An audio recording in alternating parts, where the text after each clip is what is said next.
Well, good evening. We are here at Newark. We're recording, taking off from runway 11,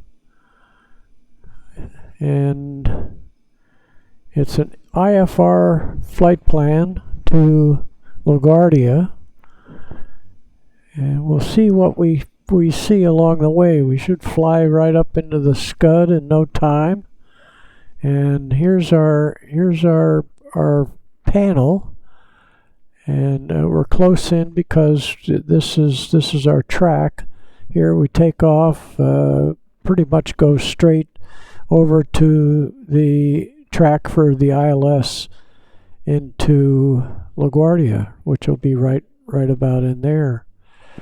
This looks like Long Island going out this way.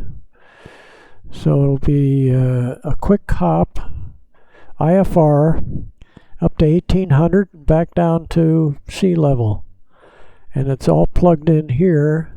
This is our route. These are our altitudes on our little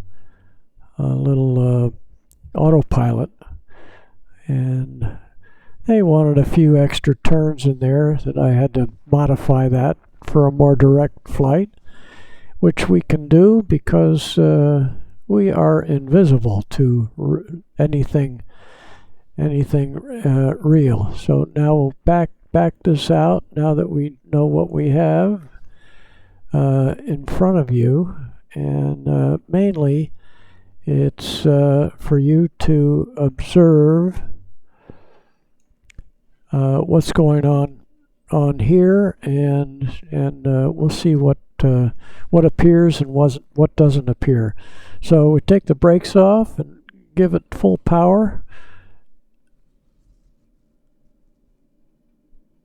and see what happens here. I like to go here.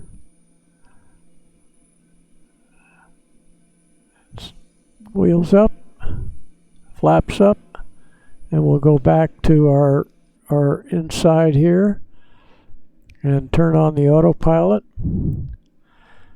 And that's this little gadget right here, AP, and we'll go on over for this straight direct to the ILS.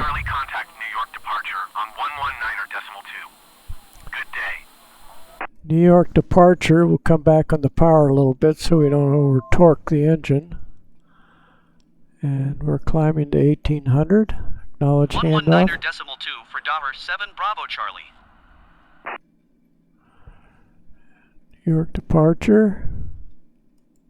New York departure Tower 527 Bravo Charlie is passing 1,300 feet, climbing 2,000 feet. Tower 527 Bravo Charlie, New York, departure altimeter 29.9 to continue as planned. And it should only go to 1800, which I programmed Tower 7 it. Bravo Charlie, climb and maintain 3,000 feet. See, they want to. We aren't gonna do that, and we have to acknowledge that, and then we will cancel, which we wouldn't do, but that's just so we don't have to New York hear. departure Tower 7 Bravo Charlie would like to cancel IFR. You couldn't do that in real Tower life. 7 Bravo Charlie IFR flight plan is canceled. Radar service terminated. Squawk 1200. We'll go outside. See, hear them say maintain VFR. We are not in VFR conditions. And out of the corner of the window here, you can see lights which you can't look at. In real life, you had to keep your eyes on the instruments. We'll go outside to see. You can see little teasers like this on these nights. When I was flying in the solid fog, you couldn't see any lights. It would be just like this in the solid fog. Now I'm leaving the lights on here, the landing lights, because it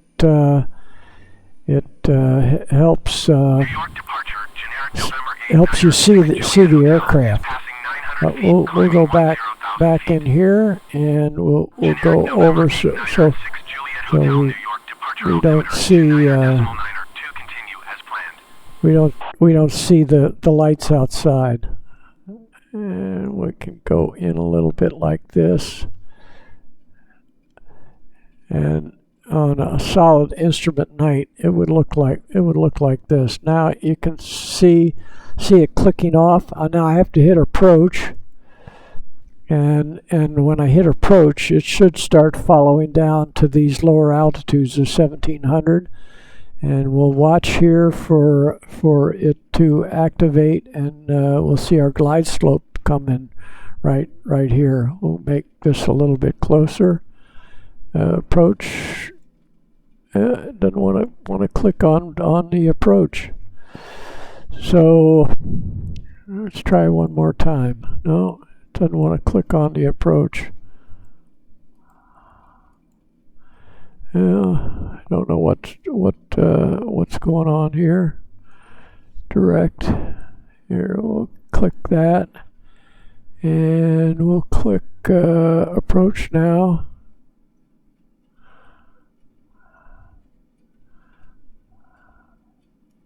There it goes. And we got to start slowing down. And let's see here. There goes our glide slope down there. So let's see, we got approach going. It still didn't attach to the glide slope.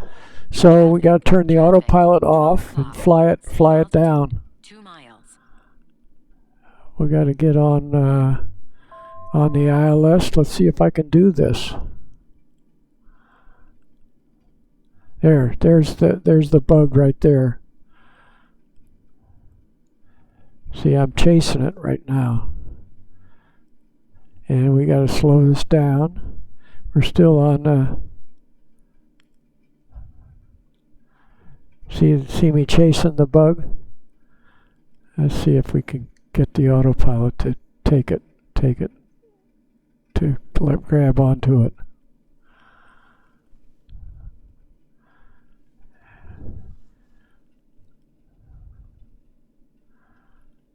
Yeah, it's grabbing onto it now. So we'll put it back outside. Here we come.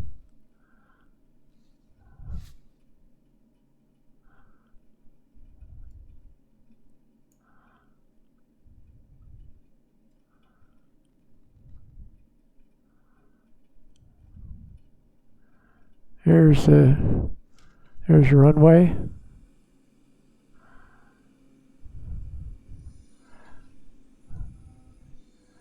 And the gear down and the flaps down.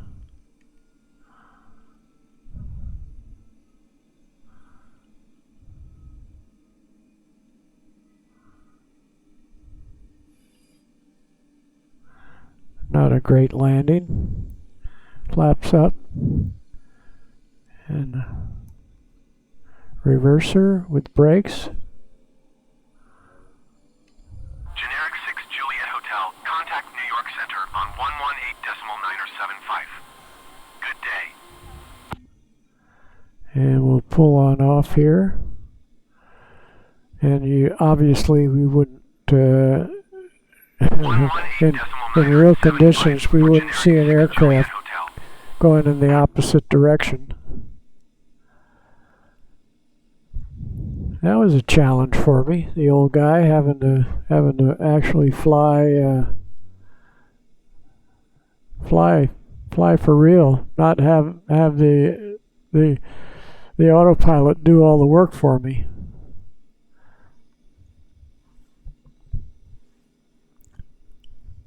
Chasing the glide slope. Boy, when I flew the mail every night, I had that thing nailed.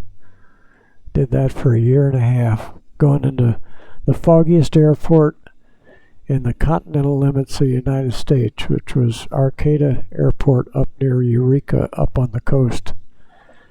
A little under 300-mile mail run that I did 6 nights a week to between San Francisco and Eureka. back in 1968.